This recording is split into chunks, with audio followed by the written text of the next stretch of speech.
Hello students, welcome to my channel smart study. उम्मीद करती हूँ आप सब लोग अच्छे होंगे। तो स्टूडेंट्स, आज का हमारा जो डिस्कशन पॉइंट है वो है लेटर वैदिक एज का पॉलिटिकल लाइफ। आज हम लोग लेटर वैदिक एज के पॉलिटिकल लाइफ को पढ़ने वाले हैं। लेकिन स्टूडेंट्स, वीडियो स्टार्ट करने से पहले आपसे एक छोटी सी रिक्वेस्ट है। अगर आप मेरे चैनल में नए हो और चैनल को अभी तक सब्सक्राइब नहीं किया तो चैनल को सब्सक्राइब कर ले, और वीडियो अच्छी लगे तो इसे लाइक और शेयर करना ना भूलें। तो चलिए स्टूडेंट्स, मैं आपको और ज़्यादा टाइम ना लेते हुए आज के अपने वीडियो की शुरुआत करें। तो देखिए स्टूडेंट्स, जैसा कि आज का हमारा जो टॉपिक है वो है पॉलिटिकल लाइफ ऑफ लेटर वैदिक आर्यंस। इसमें हम लोग क्या पढ़ेंगे? इसमें हम लोग ये पढ़ेंगे कि लेटर वैदिक टाइम्स में आर्यंस की पॉलिटिकल लाइफ कैसी थी, वहाँ की गवर्नमेंट कितनी टाइप्स की थी, और साथ ही साथ ये जानेंगे वहाँ कौन कौन से टैक्सेस मौजूद थे। इसके अलावा वहाँ पर कितने टाइप्स के रॉयल ऑफिसर्स थे। ओके, तो आइए हमारा फर्स्ट पॉइंट क्या है इसको देखते हैं। तो देखिए, हमारा जो फर्स्ट पॉइंट है पॉलिटिकल लाइफ ऑफ लेटर वैदिक आर्यंस का, वो है rise of new kingdoms. Okay, तो अभी हम लोग पढ़ेंगे the rise of new kingdoms.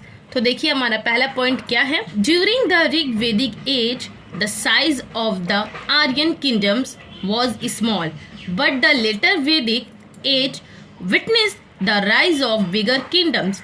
क्या बोला जा रहा है इस पॉइंट में?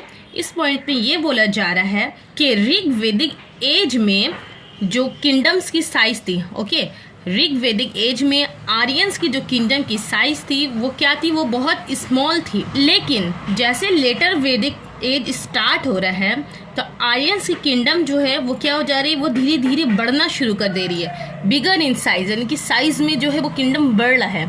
ओके, अब आइए सेकेंड पॉइंट क्या है इसको देखते हैं। Some tribes of Rig Vedic times lost their importance। इसके अलावा क्या बोल रहा है? जैसे कि फर्स्ट पॉइंट में क्या बोला गया? फर्स्ट पॉइंट में ये बोला गया कि ऋग वैदिक एज में आर्यंस की किंगडम स्मॉल थी, लेकिन जैसे ही लेटर वैदिक एज स्टार्ट होता है किंगडम्स जो है आर्यन की वो बिगर इन साइज, यानी साइज में बड़ा होने लगता है। लेकिन इसके साथ साथ एक और चीज़ हो रहा है। क्या हो रहा है कि ऋग वैदिक टाइम्स में बहुत सारे ट्राइब्स मौजूद थे। वो ट्राइब्स जो है वो लेटर वैदिक जैसे स्टार्ट हो रहे हैं वो अपना इम्पोर्टेंस जो है वो लॉस करना शुरू कर दे रहे हैं। ओके, तो इस पॉइंट में ये बोला गया कि बहुत सारे ट्राइब्स जो है वो लेटर वैदिक टाइम्स अपने इम्पोर्टेंस जो है वो खोने लगे। ओके, अब आइए हम लोग तीसरे पॉइंट की तरफ आते हैं। तो हमारा थर्ड पॉइंट क्या है? जैसे कि एक एग्जाम्पल के तौर पर अगर हम लोग देखें भरतास को, ओके, अगर हम लोग एग्जाम्पल के तौर पर देखते हैं, एक ट्राइब है जिसका नाम क्या है? भरतास है। उसकी हम लोग एग्जाम्पल को देखते हैं तो क्या हुआ इसके साथ, देखिए। The Bharatas were regarded as the leading tribe. क्या बोला जा रहा है? ऋग वैदिक टाइम्स में बहुत सारे ट्राइब्स थे, लेकिन इसमें सबसे लीडिंग ट्राइब कौन सा था? इसमें सबसे लीडिंग ट्राइब जो था वो था भरतास। ओके, उसके बाद देखिए, this country came to be known as Bharatvarsha after them. हम लोग इंडिया को बहुत सारे नाम से जानते हैं, इनमें से एक नाम जो है वो है भारतवर्षा। भारतवर्षा क्यों नाम पड़ा इंडिया का? भारतवर्षा जो है वो नाम इन्हीं भरतास ट्राइब के जरिए पड़ा है, जो ऋग वैदिक टाइम्स में लीडिंग ट्राइब थे। ओके, आगे देखिए, but the Bharatas lost their primacy to the Kurus. लेकिन क्या हुआ? भरतास जो है वो अपना प्राइमेसी, अपना पोजीशन खो दिया। किसके जरिए? कुरस की वजह से। ओके, तो अभी हम लोगों ने इस पॉइंट में क्या पढ़ा? अभी हम लोगों ने इस पॉइंट में पढ़ा कि ऋग वैदिक टाइम्स में भरतास जो था वो लीडिंग ट्राइब था, लेकिन इसके साथ क्या हुआ? इसके साथ ये हुआ कि जब कुरस किंगडम की स्टार्टिंग हो रही है तो कुरस किंगडम की वजह से भरतास जो है वो अपना इंपॉर्टेंस खो दे रहा है। ओके स्टूडेंट्स, इसके साथ साथ ये देखा कि हम लोग इंडिया को भारतवर्ष क्यों कहते हैं। इंडिया का भारतवर्ष नाम भी इन्हीं भरतास के जरिए पड़ा है। ओके, अब आइए हम लोग नेक्स्ट पॉइंट की तरफ मूव करते हैं। तो देखिए हमारा अगला पॉइंट क्या है। In the later Vedic age many new kingdoms like Kashi, Koshala, Videha came into existence. क्या बोला जा रहा है? लेटर वैदिक एज में बहुत सारे न्यू किंगडम्स भी आए, बहुत सारे न्यू किंगडम्स भी बने, जिसका नाम क्या है? काशी, कोशाला, विदिहा। ओके, इसके अलावा और भी बहुत सारे किंगडम जो है वो एग्जिस्टेंस में आए, वो वजूद में आए। जैसे कि मैंने फर्स्ट ही पॉइंट में आपको बताया था कि ऋग वैदिक टाइम्स में जो है वो किंगडम की साइज छोटी थी, स्मॉल थी। लेटर वैदिक टाइम्स में आर्यंस की जो किंगडम है वो काफ़ी बढ़ने लगी, काफ़ी एक्सपैंड करने लगी।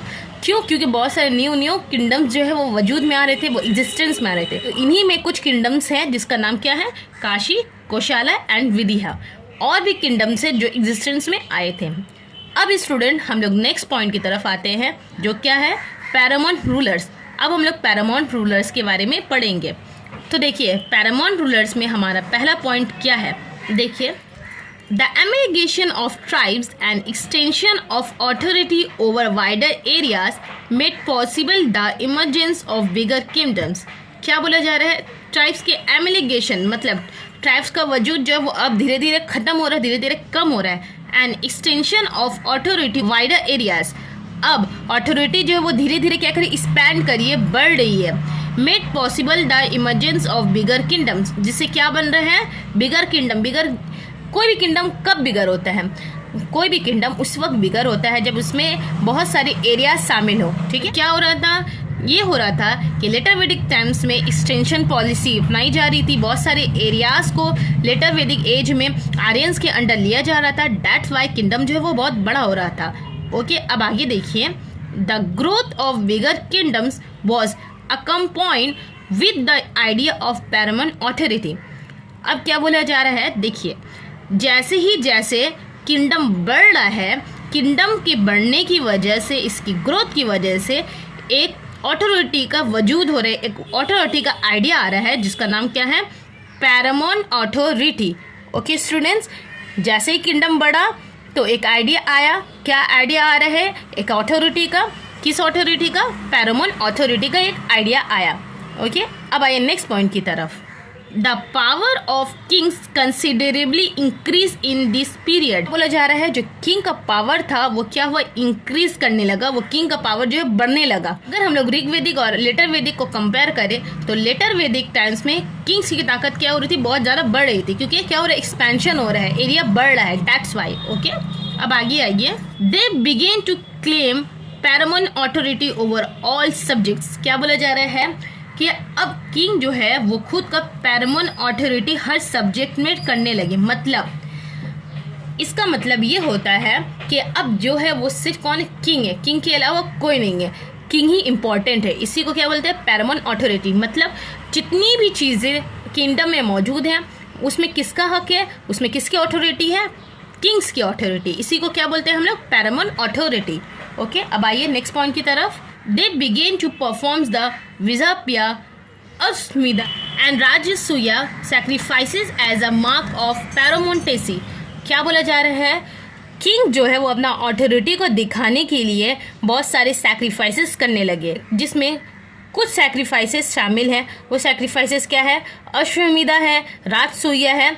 ओके स्टूडेंट्स, अब आगे आइए, आगे के पॉइंट को हम लोग देखते हैं। अज्यूम टाइटल्स लाइक इकराट, सम्राट, सवराट, विराट एंड सो ऑन। तो देखिए स्टूडेंट्स, अब किंग जो है वो अपने लिए डिफरेंट टाइटल्स यूज़ करने लगे। वो कौन कौन सा टाइटल था, इकराट, सम्राट, सवराट एंड विराट। इसके अलावा और भी बहुत सारे टाइटल्स किंग अपने लिए यूज़ करते थे। अब आइए नेक्स्ट पॉइंट की तरफ। With the acceleration of the power and position of the king the importance of सभा एंड समिति डिक्रीज कंसिडरेबली। क्या बोल रहा है, किंग का पावर और पोजीशन जब बढ़ने लगा तो इसकी वजह से सभा और समिति की जो इम्पोर्टेंस थी वो क्या होने लगी, घटने लगी। ओके, सभा और समिति क्या है, मैंने लास्ट क्लास में आप लोगों को पढ़ाया था। ओके स्टूडेंट्स, तो स्टूडेंट्स अभी तक हम लोगों ने क्या क्या पढ़ा, अभी तक हम लोगों ने ये पढ़ा कि कैसे लेटर वैदिक टाइम में आर्यंस की किंगडम बढ़ रही थी और साथ ही साथ किंग की जो अथॉरिटी है वो भी कैसे बढ़ रही थी, इसको देखा। तो अब आते हैं हम लोग लेटर वैदिक टाइम्स में कितने टाइप्स के रॉयल ऑफिसर्स थे, इनका क्या काम था, ये जानते हैं। तो देखिए हमारे रॉयल ऑफिसर्स का पहला पॉइंट क्या है, with the growth of royal power the royal officers also expanded. क्या बोला जा रहा है, जैसे रॉयल पावर इंक्रीज हो रही है, उसकी पावर में ग्रोथ आ रहा है, तो रॉयल ऑफिसर क्या हो रहे हैं, एक्सपैंड कर रहे हैं, रॉयल ऑफिसर्स भी बहुत बढ़ रहे हैं। देखिए अब कैसे बढ़ रहे हैं इसको समझते हैं। In the Rig-Vedic period, there were functionaries like पुरोहिता, सेनानी एंड ग्रामनी। तो क्या बोला जा रहा है, ऋग वैदिक पीरियड में जो रॉयल ऑफिसर थे वो कौन कौन थे, पुरोहिता, सेनानी एंड ग्रामनी थे।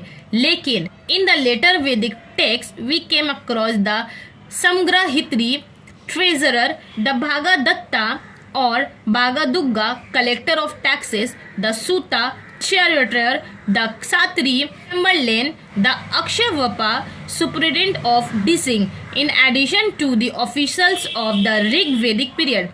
क्या बोला जा रहा है कि ऋग वैदिक टाइम्स में जो रॉयल ऑफिसर्स थे वो कौन कौन थे, वो पुरोहिता, सेनानी और ग्रामनी थे। लेकिन लेटर वैदिक टाइम्स में रॉयल ऑफिसर्स में भी बहुत इंक्रीज किया गया, अब इनकी बहुत ज़रूरत पड़ने लगी। कौन से रॉयल ऑफिसर्स थे लेटर वैदिक टाइम्स में, देखिए। तो लेटर वैदिक टाइम्स में जो ऑफिसर्स थे वो कौन कौन थे, द समग्रहित्री जो ट्रेजरर थे, द भागादत्ता और भागादुग्गा जो कलेक्टर ऑफ टैक्सेस थे, द सूता चैरियटर थे, द सात्री जो चैम्बरलेन थे, द अक्षयवपा जो सुपरिटेंडेंट ऑफ डिसिंग थे। ओके, ये सारे ऑफिसर्स जो है वो लेटर वैदिक टाइम्स में ऐड हुए। ओके स्टूडेंट्स, हम लोगों ने रॉयल ऑफिसर्स के बारे में अच्छे से पढ़ा। जैसे जैसे रॉयल पावर इंक्रीज हो रही है तो रॉयल ऑफिसर्स की पोजीशन भी इंक्रीज हो रही है, बहुत सारे रॉयल ऑफिसर्स की जरूरत पड़ रही है। और कौन कौन से रॉयल ऑफिसर्स की जरूरत पड़ रही है, किस किस काम के लिए पड़ रही है, इसको हम लोगों ने समझा। ओके स्टूडेंट्स, अब हम लोग आते हैं अपने नेक्स्ट पॉइंट की तरफ, जो है रेवेन्यू सिस्टम।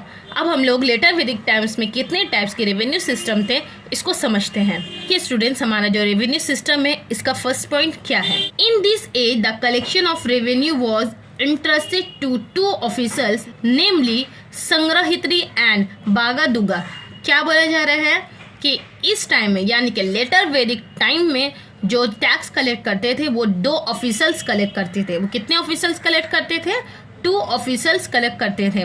इनका नाम क्या है, एक है संग्रहित्री और दूसरा है भागादुग्गा। ये दोनों ऑफिसर्स जो है वो लेटर वैदिक टाइम्स में टैक्स कलेक्ट करते थे, the collection of revenue collect करते थे। ओके, अब आगे देखिए कौन कौन से टैक्स इम्पोज थे। Bali and shulka were 2 kind of taxes.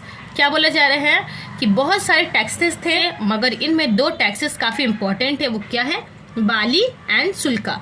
Okay students, अब आगे देखिए, the Brahmans and members of the royal family were exempted from the payment of taxes. क्या बोला जा रहा है इस पॉइंट में, इस पॉइंट में ये बोला जा रहा है जो ब्राह्मणस और जो मेंबर ऑफ रॉयल फैमिली थे उनको किसी भी तरह की टैक्स पे करने की ज़रूरत नहीं थी। ओके, अब नेक्स्ट देखिए, अब देखिए, the entire burden of taxation was borne by the people.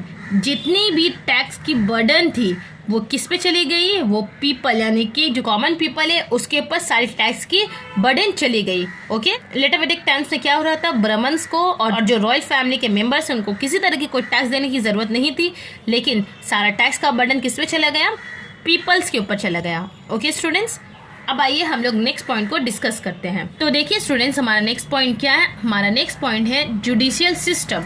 अभी हम लोग लेटर वैदिक टाइम्स के जुडिशियल सिस्टम को पढ़ेंगे। तो देखिए हमारा फर्स्ट पॉइंट क्या है, the king was all in the administration of justice. क्या बोला जा रहा है, किंग जो है वो जस्टिस के एडमिनिस्ट्रेशन के सब कुछ थे। ठीक है, ये समझिए कि किंग जो थे ना, जो किंग थे वो एडमिनिस्ट्रेशन में जो जस्टिस होती थी उस जस्टिस के वो सब कुछ थे।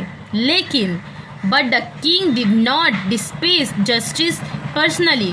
लेकिन किंग जो है वो कोई भी पर्सनली फैसला नहीं ले सकता है।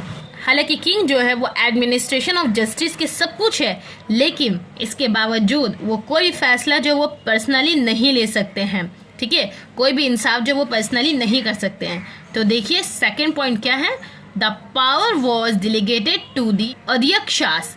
क्या बोला जा रहा है, किंग को अगर जस्टिस करना है तो उसको किसके साथ फैसला करना पड़ता था, तो उनको अध्यक्षास के साथ फैसला करना पड़ता था, उनकी भी राय पूछनी पड़ती थी। ओके स्टूडेंट्स, अब आइए तीसरी पॉइंट की तरफ। Sometimes cases were tried by a small body of sabhasads. क्या बोला जा रहा है, छोटी छोटी केसेस आती थी, उन छोटी छोटी केसेस को कौन देखते थे, कौन सा बॉडी देखता था, उन छोटी छोटी केसेस को सभासद देखते थे। ओके, अब आइए नेक्स्ट पॉइंट को देखते हैं। Petty cases in the village were decided by gramyavadin और विलेज जज एंड हिज कोर्ट सभा। क्या बोला जा रहा है कि विलेज में अगर कोई केस हुआ है तो उसको डिसाइड कौन करता था? उसको डिसाइड जो है वो ग्रामयवदीन यानी विलेज जज इसका इंसाफ करते थे। कहाँ पे? सभा में। इनकी कोर्ट कौन सी थी? सभा थी। तो इसको समझिए, विलेज में अगर कोई प्रॉब्लम हो जाता तो उस प्रॉब्लम को कौन सॉल्व करता? उस प्रॉब्लम को ग्रामयवदीन यानी विलेज जज सॉल्व करते थे। ओके, अब देखिए लास्ट पॉइंट क्या है। Ordeal was one of the judicial procedures. क्या बोला जा रहा है? जो ऑर्डियल है वो एक तरह की क्या है? जुडिशियल प्रोसीड्यूर्स है। ओके, तो स्टूडेंट्स आज हम लोगों ने क्या क्या पढ़ा इसका एक छोटा सा रिकैप कर लेते हैं। तो स्टूडेंट्स आज की इस वीडियो में हम लोगों ने पढ़ा लेटर वैदिक टाइम्स में आर्यन की पॉलिटिकल लाइफ कैसी थी, यहाँ पर कौन कौन सी किंगडम जो है वो राइज करने लगी थी, और साथ ही साथ हम लोगों ने पैरामाउंट रूलर्स के बारे में पढ़ा। इसके अलावा रॉयल ऑफिसर, रेवेन्यू सिस्टम और जुडिशियल सिस्टम के बारे में भी पढ़ा। तो स्टूडेंट्स मैं आज का अपना सेक्शन यही ख़त्म करती हूँ। मैं मिलती हूँ आपसे अपने अगले वीडियो में, तब तक के लिए अल्लाह हाफिज़।